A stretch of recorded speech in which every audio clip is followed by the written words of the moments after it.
যদি আপনি কোনো দলকে ভালোবাসেন বা কোনো দলের সদস্য হয়ে থাকেন তাও সমস্যা নাই, কিন্তু অন্য ভাইকে কাফের মনে করিয়েন না। আমার রিকোয়েস্ট এতটুকু, অন্য ভাইকে কাফের মনে করিয়েন না, সেও মুসলিম। আর এই অ্যারোগেন্সিটা কিন্তু ইবলিসের অ্যারোগেন্সি।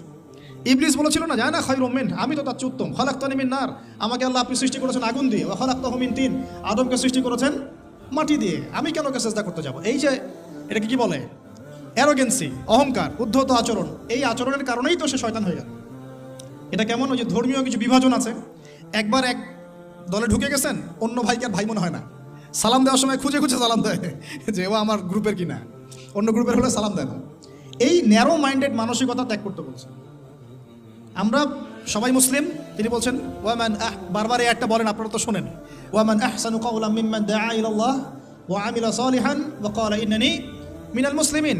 ওই ব্যক্তির চেয়ে শ্রেষ্ঠ আর ভালো কে আছে, আহসান কে আছে, যে ব্যক্তি বলে, যে ব্যক্তি মানুষকে আল্লাহর দিকে আহ্বান করে এবং নিজে সতামল করে আর বলে আমি মুসলিমদের একজন, আমি মুসলিমদের একজন। নবী সাল্লাল্লাহু আলাইহি ওয়াসাল্লাম এই পরিচয় নিয়েই দাওয়াতি কাজ করেছেন, আমরা মুসলিম, এটা আমাদের মৌলিক পরিচয়। এরপরে আপনার কোনো যৌগিক পরিচয় থাকতে পারে, ওই পরিচয়কে কেন্দ্র করে আমরা আমাদের মধ্যে ডিভাইডেশন করবো না, ক্রিয়েট করবো না, ইনশাআল্লাহ। ঠিক আছে ভাই, একমত তো নাকি? আলহামদুলিল্লাহ। এখন আমরা ধর্মীয় সাম্প্রদায়িকতা যেগুলো আমাদের দলীয়করণ, এই ফেরকাগুলো থেকে একটু ব্রড মাইন্ডেড হওয়ার চেষ্টা করি।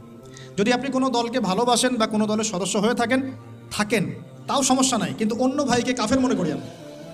আমার রিকোয়েস্ট এতটুকু, অন্য ভাইকে কাফের মনে করিয়েন না, সেও মুসলিম। আর এই অ্যারোগেন্সিটা কিন্তু ইবলিসের অ্যারোগেন্সি।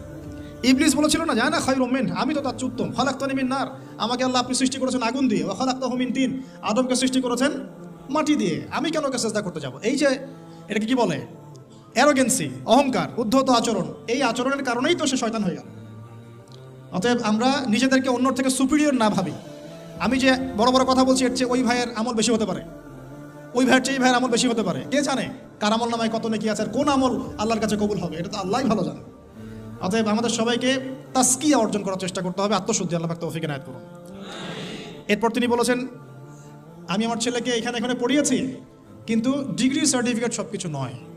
কথাটা খুব ভালো লেগেছে আমার কাছে।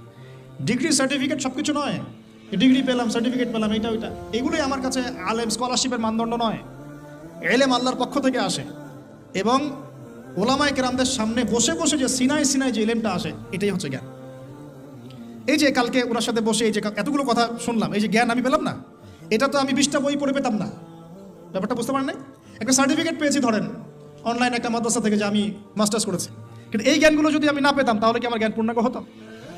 তো এটাই তিনি বোঝাতে যাচ্ছেন, সম্মানিত সেই মেহমান স্যার, যে ডিগ্রি এবং সার্টিফিকেটই সবসময় জ্ঞানের মানদণ্ড নয়। জ্ঞান আল্লাহর পক্ষ থেকে আসবে, কখন আসবে? যখন আমরা এই বেসিকগুলো ঠিক করব এবং বরেণ্য রিনাউন্ড ওলামায়ে কেরামদের কাছে গিয়ে আমরা সরাসরি জ্ঞান নেওয়ার চেষ্টা করব। আপনারা সফর করবেন, ভিজিট করবেন, আলেমদের বাসায় যাবেন, তাদের অফিসে যাবেন, বসবেন, কথা বলবেন, প্রশ্ন করবেন, এভাবে জ্ঞান অর্জন করার চেষ্টা করবেন। আর বইপত্র তো পড়বেন, লেকচার তো শুনবেনই, মূল এটা একটা সোর্স থাকবে জ্ঞান অর্জনের। সরাসরি গিয়ে জ্ঞান নেওয়ার চেষ্টা করেন। আল্লাহ পাক আমাদেরকে ওলামায়ে কেরামের সোহবতে গিয়ে জ্ঞান নেওয়ার তৌফিক দান করুন, আমিন। ঠিক আছে, এটাও অবশ্য তিনি বলেছিলেন যে এখন হকপন্থী স্কলার হাতে গোনা যায়, এটাও বলেছেন। সত্যিকারের আলেম এখন হাতে গোনা যায়, এটা খুঁজে বের করতে হবে আপনাদেরকে। যারা হক ও বাতিলকে মিশ্রিত করে না, হককে স্পষ্ট করে, বাতিলকেও স্পষ্ট করে, তারাই প্রকৃত আলেম। সামান্য কিছু দুনিয়ার স্বার্থে যারা দিনকে বিক্রি করে দিবে, এরা কখনই প্রকৃত আলেম। তিনি বলছেন হাতে গোনা যায় scholars, very few of them, উনি ওনার মতো করে বলছেন। এখন তো খুব অল্প, হাতে গোনা। একটা সময় ছিল সালফে সালেহীনদের যুগে অগণিত ওলামায়ে কেরাম, অগণিত। এখন সত্যি হকপন্থী ওলামায়ে কেরাম হাতে গোনা যায়। আল্লাহ পাক তারপরে আমরা দোয়া করি, আল্লাহ পাক আমাদের সবাইকে হকপন্থী ওলামায়ে কেরামদের সোহবত দান করুন, আমিন।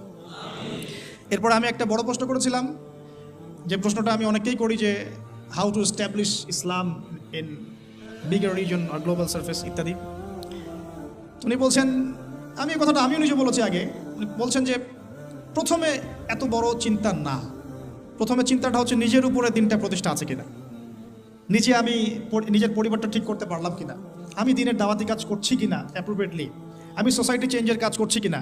এগুলো যখন বিল্ড আপ হবে, দেন উই উইল ইমার্জ ইনশাল্লাহ। তারপরে আমরা বড় স্বপ্ন দেখতে পারি, তার আগে না। এই কথা আমিও বলেছি, তার সাথে আমার চিন্তা এখানে মিলে গেছে।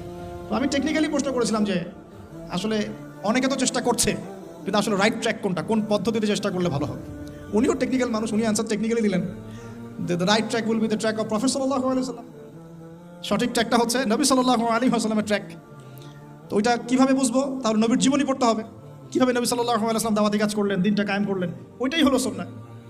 এই সুন্নাহর আলোকে তিনি বলছেন আগে নিজের উপর, then establish Islam in your family, তারপরে আস্তে আস্তে তোমার পরিচিত মহলে, সোসাইটিতে, যতদূর পর্যন্ত আল্লাহ পাক তোমাকে তৌফিক দান করুন। আল্লাহ পাক আমাদের সবাইকে তৌফিক দান করুন, আমিন। আর ইনশাআল্লাহ সেদিন বেশি দূরে নয় যেদিন এই সমস্ত ছোট ছোট চেষ্টাগুলোকে একজন নেতা ঐক্যবদ্ধ করবেন ইনশাআল্লাহ, তখন খেলা হবে ইনশাআল্লাহ তাআলা।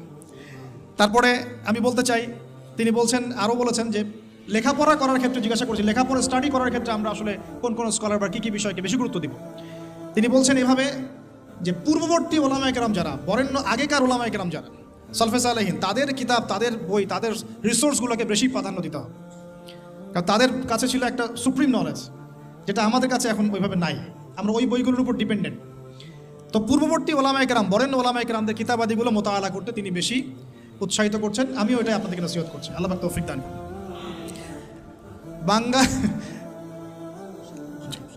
ওকে, আমি শেষ করছি 10 মিনিটের মধ্যে ইনশাল্লাহ।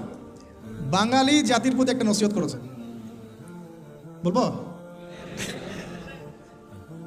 অতি আবেগের চোটে, বাই দ্য ওয়ে, উনি কিছু কথা বলেন। উনি খুবই মেহমানদারি কর্নেওয়ালা একজন মানুষ, গেস্টকে খুব সম্মান করেন, মেহমানদারি করেন চমৎকার, অত্যন্ত বিনয়ী মানুষ, সবসময় হাসি মুখে কথা বলেন, যদি একটু হার্ড কথা বলেন সেটাও হাসি মুখে বলেন, এবং নামাজের খুব পাবন্দ, তাহাজ্জুদের খুব পাবন্দ, খুব বেশি দোয়া করেন। এই মানুষটাকে দেখে তো একটু আবেগ ভেসে ওঠে কি না? তো চলে যাওয়ার সময় আমাকে একটা হাদিয়া দিয়েছেন, খুবই স্পেশাল একটা আতর। আমি বলি যে আমার বাসায় কিন্তু প্রচুর আতরের কালেকশন আছে, ওইটা দিয়ে যে কাউকে ফরজ গোসল দেওয়া যাবে, ঠিক আছে, কিন্তু এটা আমার জন্য খুব স্পেশাল, এই গিফটটা। সেটা হাজারে আসওয়াদে ইউজ করা হয় এবং তিনি, তার নাম সিগনেচার করা আছে ওখানে। তো আমি বললাম যে স্যার, আরেকটা জিনিস যদি কিছু মনে না করেন তাহলে নিতে চাই। বলো। তো বললাম যে স্যার, আপনার টুপিটা দেওয়া যাবে? আমরা কিন্তু আসলে ওই আকীদা লালন করি না, এটা দিলে বরকত হবে বা এরকম কিছু না, জাস্ট একটা স্মৃতি, তাই না? তো তিনি একটু বিরক্ত হলেন, বললেন যে তুমি লেকচারে পুরো বাঙালি জাতিকে বলবা বাংলাদেশিরা কেন টুপি চায় বারবার। মানে এই অভিজ্ঞতা তার আগেও হয়েছে আর কি, ঠিক আছে? টুপি চাইলে বাজার থেকে কিনতে বলো, 10 রিঙ্গেট, কত রিঙ্গেট লাগবে, 5 ringgit, cheap, very cheap, you can buy, বলছে। তো বলছে তুমি উল্টা বাঙালিদেরকে বলবা তারা যেন টুপি না চায়, ঠিক আছে? তো ভাই, আপনারা আল্লাহর ওয়াস্তে আর টুপি চায় না। আমার কাছে অনেকে চাইছে ভাই টুপিটা, আমার ওই একটাই টুপি, যে ব্ল্যাক টুপিটা, ওটা একটাই, ওটা আসলে কিন্তু সেকেন্ড কপি নাই, ওটা আমার একটাই। তো এটা আপনারা করেন না, আমাদের জাতির মান ইজ্জত রাখেন, ঠিক আছে? এর আগে একজনের কথা শুনেছি, যিনি দেখা করতে গিয়েছেন, টাইম দিয়েছেন উনি 5টায়, উনি 5 মিনিট পরে ঢুকেছেন। তখন যিনি ঢুকেছেন তাকে খুব সূক্ষ্মভাবে একটা অপমান করা হয়েছে, তোমরা বাঙালিরা একটু দেরি করেই আসো। তো আল্লাহর ওয়াস্তে আমরা আমাদের এই প্রবলেমসগুলো চেঞ্জ করে আল্লাহ পাক তৌফিক ইনায়াত করুন।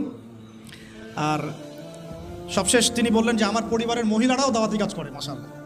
তা আমরা আমাদের দিনী বোনদেরকে এখানে যারা আছেন উৎসাহিত করব যে আপনারা আপনাদের পরিবারের অনেক বড় দায়িত্বশীল, এবং সত্যি কথা বলতে মা যদি ভালো হয় সন্তান ভালো হবে। এখন আমাদের প্রত্যেক পরিবারের পিতাকে হতে হবে ইব্রাহিমের মতো আলাইহিস সালাম, প্রত্যেক পরিবারের সন্তানরা হবে ইসমাইলের মতো আলাইহিস সালাম, এবং আমাদের মা বোনদেরকে হতে হবে হাজারা এবং সারা আলাইহিস সালামের মতো। যদি হাজারা আলাইহিস সালামের মতো মা না হয় পরিবারে, তাহলে ইসমাইলের মতো সন্তান জন্ম হবে না। তিনি ফুল ফ্যামিলি দাওয়াতি কাজ করেন, আমরাও আমাদের ফুল ফ্যামিলি মেম্বারদেরকে নিয়ে দাওয়াতি কাজ করার চেষ্টা করব। আল্লাহ পাক তৌফিক ইনায়াত করুন, আমিন। আর তিনি বলেছেন যে আমরা এখন খুব রেস্ট প্রিয় জাতি হয়ে যাচ্ছি, আমাদের নামাজের সময় ঘুমের সময় থেকে বেশি হওয়া উচিত, আমাদের নামাজের সময়টা ঘুমের সময় থেকে বেশি হওয়া উচিত, এবং দাওয়ার ক্ষেত্রে আমাদেরকে অবশ্যই অমুসলিমদের মাঝে বেশি বেশি দাওয়াতি কাজ করা উচিত। আল্লাহ পাক আমাদেরকে তৌফিক দান করুন। এবং মুসলিমদের মধ্যে ইসলাহ এবং সংশোধনের কাজ করা উচিত, সবসময় দলিল প্রমাণ ভিত্তিক দাওয়াতি কাজ করা উচিত, এবং যে কথার প্রেক্ষিতে কোনো দলিল পাওয়া যাবে না সেটাকে দেয়ালে ছুঁড়ে ফেলে দেওয়া উচিত। এছাড়া আরও অনেক গল্প হয়েছে, সেগুলো আমি পাবলিকলি আর আলোচনা করছি না। আমরা এই সংক্ষিপ্ত সময়ের মধ্যে অনেক বিষয় উঠে আসলো।